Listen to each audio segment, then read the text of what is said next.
विद्यार्थी मित्रांनो, सह्याद्री ट्युटोरियल्स मध्ये तुमचं स्वागत आहे. मी पहिली गोष्ट एक मान्य करतो, की बोर्डचं टाइम टेबल अजून रिलीज झालेलं नाहीये लक्षात घ्या.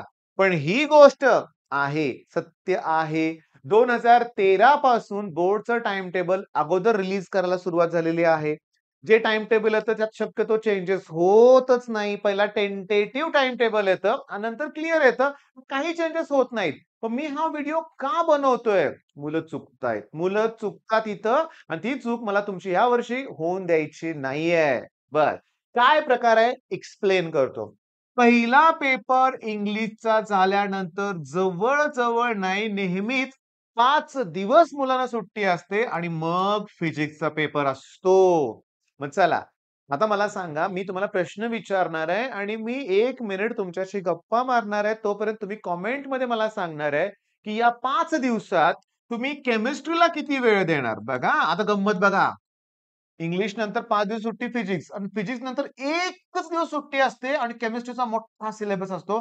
त्यानंतर एकच दिवस सुट्टी असते आणि लगेच मॅथ्सचा पेपर असतो. मग चला मला सांगा, आपण 5 दिवस कोण फिजिक्स करते सांगा बघू. मग तुम्ही मला सांगा. मग तुमचा स्टडी प्लॅन सांगा, की तुम्ही काही हुशार मुलं असा प्लॅन करतात, की पहिल्यांदा मॅथ्स आणि नंतर केमिस्ट्री घेतात. त्यांना वाटतं ना, मॅथ्स इथं घेऊया, मग केमिस्ट्री इथं घेऊया. तसा तुमचा प्लॅन मला कमेंटमध्ये हवाय. आळस करता तुम्ही लक्षात घ्या कमेंट करायला. आळस करता. मी बघितलं लाईव्हमध्ये पण बरीचशी मुलं ना, लाईव्ह तुम्हाला माहिती आहे ना, रोज संध्याकाळी 9:30 वाजता आपण लाईव्ह घेतोय बरं का, लक्षात घ्या. आणि याच्यामध्ये आपण काय करतोय माहितीये का, की फिजिक्स असू दे, केमिस्ट्री, मॅथ्स सगळं मी घेतोय. मुलांचा कॉन्फिडन्स वाढत चाललाय. 60-70 वरून सुरुवात झालेली आता 150 पर्यंत गेले. ऑलमोस्ट डबल झालेत विद्यार्थी. आणि हा व्हिडिओ नंतर तुम्ही सुद्धा आज जॉइन होणार आहात हे लक्षात घ्या. चला कमेंट करा. लाईव्ह असतं तर मजा आली असती ना? लाईव्ह असतं तर नक्कीच मजा आली असती. लक्षात घ्या, की तुम्ही केलं असतं कमेंट. चला कमेंट करा मला सांगा. ओके. मी असं इमॅजिन करतो तुम्ही कमेंट केलंय. काही जण असं करतात, की चला मॅथ्सला एकच दिवस करूया आपण. केमिस्ट्रीला 1 आणि हाल्फ डेज करूया आपण आणि 2.5 दिवस उरले की नाही फिजिक्सला. 2.5 दिवसात फिजिक्स फिनिश होतंय ना? होतंय, होतंय. सांगतो आता. हीच सगळ्यात मोठी आणि भयंकर चूक आहे लक्षात घ्या. सगळ्यात मोठी आणि भयंकर चूक आहे. आता मी तुम्हाला सांगतो तुम्हाला माझंच ऐकायचंय. तुम्हाला विश्वास बसणार नाही माझ्यावर. तुम्हाला वाटेल सर चुकीचं सांगतायत. बाळांनो ऐका. इंग्लिशचा पेपर झाल्या फिजिक्सचा अभ्यास करायचा आहे. 5च्या 5 दिवस फिजिक्स करायचंय. 16 टॉपिक आहेत. मुलांचं चुकतं कुठं? पहिल्यांदा मॅथ्स 1-2 दिवस करत बसतात, केमिस्ट्री करतात आणि नंतर फिजिक्स स्टार्ट करतात.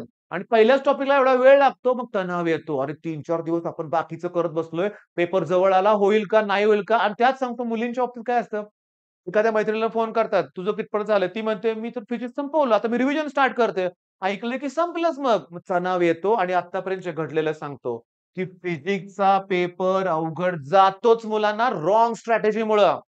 आणि फिजिक्सचा पेपर अवघड गेला, की त्या तणावात तो दिवस तर रडण्यातच जातो लक्षात घ्या मुलींचा तर. आणि फिजिक्स दिवस रडण्यात गेला पेपर दिवशी. दुसऱ्या दिवशी सकाळी उठून कसं तरी पुस्तक ओढलेलं कळतं, की उद्याच केमिस्ट्रीचा, उद्याच. हा पेपर देऊन घरी आला. नेक्स्ट डे सुट्टी होती. पण लगेच पुन्हा केमिस्ट्री आहे ना. मग एका दिवसात केमिस्ट्री होणार नाही. तो बी अवघड गेला. केमिस्ट्री आणि फिजिक्स अवघड गेलं, की मॅथ्स काय मोठ्या उत्साहात तिथंही नुकसान होते आणि बोर्डचा पेपर अवघड गेला, की सीईटी पण अवघड जातंय. मी असं हजारो मुलांच्या बाबतीत घडताना बघितलंय. मग तुमच्या बाबतीत स्ट्रॅटेजी वेगळी असणार आहे.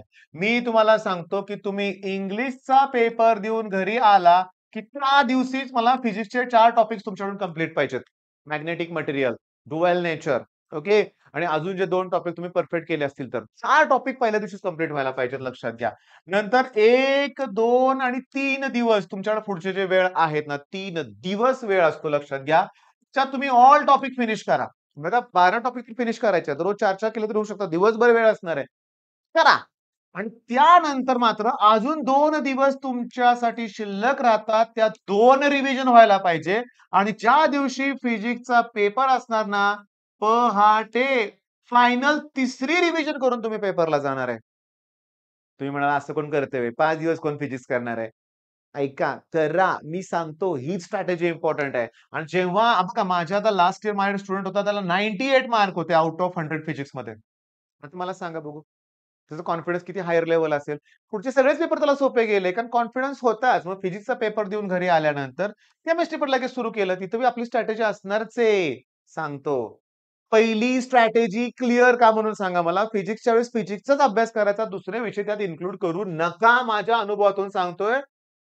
हात जोडून रिक्वेस्ट करतोय, फिजिक्सच्या वेळेस फिजिक्स करायचं. त्याच्यानंतर मी तुम्हाला सांगतो, आज मला माहिती आहे की केमिस्ट्रीला एकच दिवस सुट्टी आहे. बरोबर आहे. केमिस्ट्रीला एकच दिवस सुट्टी आहे. मग करा ना आत्तापासून अभ्यासाला सुरुवात. आत्तापासून अभ्यासाला सुरुवात करा ना. केमिस्ट्रीचे डायग्राम, केमिस्ट्रीच्या डेफिनेशन, केमिस्ट्रीमधले डिस्टिंग्विशन आणि केमिस्ट्रीमधले ऑल डेरिव्हेशन, 8-10 डेरिव्हेशन आहेत. केमिस्ट्री काय फिजिक्स सारखं नाहीये. ते सगळं ना 100% अगोदर फिनिश करा. पेपरच्या वेळेस रिव्हिजनची वेळच लागली नाही पाहिजे. बघितलं आलं पाहिजे. त्याच्यानंतर ऑर्गॅनिक, जर तुम्ही माझ्या फिजिक्स, न्यूमेरिकल आणि ऑर्गॅनिक केमिस्ट्री बॅचमध्ये जॉइन असाल ना, तर तुम्हाला ते न्यूमेरिकल आणि ऑर्गॅनिक आपोआप अगोदरच होणार आहे. तुम्हाला बॅचेस विषयी किंवा कुठलाही डाउट असेल, तर तुम्ही या नंबरवर कॉल करा. आम्ही इमिडिएटली तुमचा कॉल रिसीव्ह करू. ओके. संध्याकाळी 5:30 नंतर आम्ही कॉल तर इमिडिएटली रिसीव्ह करू. 4 ते 5:30 थोडेसे बॅचेसमध्ये इश्यू होतोय. 4 ते 5:30 नंतर कॉल करू नका बरं का. त्या दरम्यान नंतर करू शकता तुम्ही. ओके. मग कळालं? एक दिवस सुट्टी आहे ना, अगोदर केमिस्ट्री सगळं फिनिश करून टाकायचंय. अगोदर! म्हणजे त्यावेळेस फक्त रिव्हिजन ते पण 2 नाही 3 रिव्हिजन पाहिजेत मला. आता मॅथ्सच्या बाबतीत काय होतं सांगतो. मॅथ्सला पण 1 दिवस सुट्टी आहे. गेल्या वर्षी लकीली केमिस्ट्रीला 1 दिवस एक्स्ट्रा सुट्टी मिळाली होती बरं का बाळांनो. कुठलातरी हॉलिडेमध्येच आला होता. मग तुम्ही मला विचाराल, की फिजिक्सला का 5 दिवस सुट्ट्या दिल्यात त्यांनी? तर त्याच्यावर डिस्ट्रिब्यूट करून द्यायला पाहिजे होते की नाही? तसं नाहीये. याच्यामध्ये मराठी, हिंदी, संस्कृत, जर्मन वगैरे असल्या कुठल्या लँग्वेज आहेत ना, त्यांचे पेपर सुरू असतात बोर्डचे.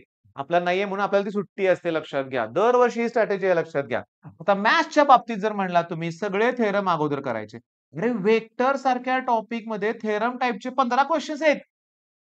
Altitudes, bisector, altitudes are concurrent, bisectors are concurrent, पुन्हा इंटरनल डिव्हिजन, एक्सटर्नल डिव्हिजन, त्याच्यानंतर सांगतो सेमी सर्कलचा आहे. Angle inscribed to semi circle is 90 degree. त्याच्यानंतर आणि खूप आहेत रे. मला पण पटकन आठवेना झालं लक्षात घ्या. ते थेरम जर अगोदर केले तर ठीक आहे ना. एक्झामच्या आदल्या दिवशी होईल का? नाही. डेरिव्हेटिव्हचे theorem, integration theorem, properties, vector हे सगळं अगोदर करायचं आहे. बरं, आता मी तुम्हाला सांगतो. तुम्हाला पटलं तर कमेंटमध्ये तुम्ही लिहा मला, की सर मला हे पटतंय किंवा नाही पटत. काही असेल तुमचं मत मांडा. मत मांडायला शिका. करा कमेंट. दुसरी गोष्ट, तुमच्या लक्षात एक आलं का? मराठी असेल तर तो मध्येच येणार आहे. इंग्लिशच्या मध्येच येणार आहे. मग ज्याचं मराठी आहे ना, त्या मुलांना फिजिक्सला सुद्धा कमी वेळ मिळणार आहे. त्यामुळे तुम्ही आत्तापासून सगळी सुरुवात करायची आहे. मग आत्तापासून सुरुवात करताना स्ट्रॅटेजी स्ट्रेट फॉरवर्ड आहे. स्ट्रेट फॉरवर्ड स्ट्रॅटेजी आहे. मी हे प्रत्येक व्हिडिओत सांगणार आहे. कन्सेप्ट झाल्यानंतर सॉल्व्ह प्रॉब्लेम. ते पण टेक्स्टबुक मधलेच. ओके. त्याच्यानंतर टेक्स्टबुक मध्ये सॉल्व्ह प्रॉब्लेम झाल्यानंतर एक्सरसाइज मधले प्रॉब्लेम, नंतर सीईटीचे पीवायक्यूज आणि टेस्ट. हे शेड्यूल फॉलो करायचं. कुठल्याही यासाठी म्हणूया आपण. टेक्स्टबुक. मी तुम्हाला सांगतो, माझं एक मित्र आहेत. त्यांचा रिलेटिव्हचा मुलगा दिल्लीला असतात ते बरं का, दिल्लीला. मग ते सर मला सांगत होते बरं का, की "सर माझा भाऊ म्हणायला लागलाय, पेट मोठलाय माझा मुलगा, रात्रंदिवस अभ्यास करतोय." मी म्हटलं, "चांगली गोष्ट आहे. कसा करतोय?" नाही म्हणला. भैय्या आहेत कुठलेतरी त्याचे नाव माहिती आहे ते भैय्या त्यांचे लाईव्ह सेशन सुरू असतात. Day end night live session बघतोय. मी म्हणलं, "छान, छानच." डे एंड नाईट सीबीएसईची मुलं. मी पण बघितलंय. 15-15, 20-20 नाही, 8-8, 9-9 नाही, 1-1 लाख मुलं जॉइन आहेत. 10वी मुलं, की जे पेपरच्या आदल्या दिवशी लाईव्ह बघतात. आदल्या दिवशी. बाळांनो, मी तुम्हाला सांगतो. तुम्ही पण ऑनलाईन एखादी बॅच घेतली असणार आहे. पेड कोर्स घेतला असणार आहे. मग तुम्ही पालकांना काय सांगता माहिती आहे का? "ए माझे लाईव्ह लेक्चर मी बघतोय. मला टेक्स्टबुक वाचायला वेळ नाही." मूर्खपणा ठरतोय. पुस्तक मॅथ्सचं 3-3 वेळा सोडवलं पाहिजे, तर यश मिळणार आहे हे लक्षात घ्या. 3-3 वेळा सोडवलं पाहिजे, तेव्हा कुठे यश मिळणार आहे तुम्हाला. का नाही करत तुम्ही लक्षात घ्या. केलं पाहिजे. केमिस्ट्री असू दे, मॅथ्स असू दे, पुस्तकातले प्रश्न ॲज इट इज येणार आहेत.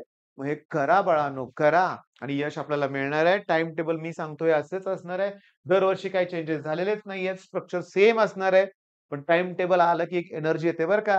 जागे होतात बरेच जण. तुम्ही जागे झालेले आहात. मग लाईव्ह सेशनला रोज संध्याकाळी 9:30 वाजता भेटूया आपण. All the best.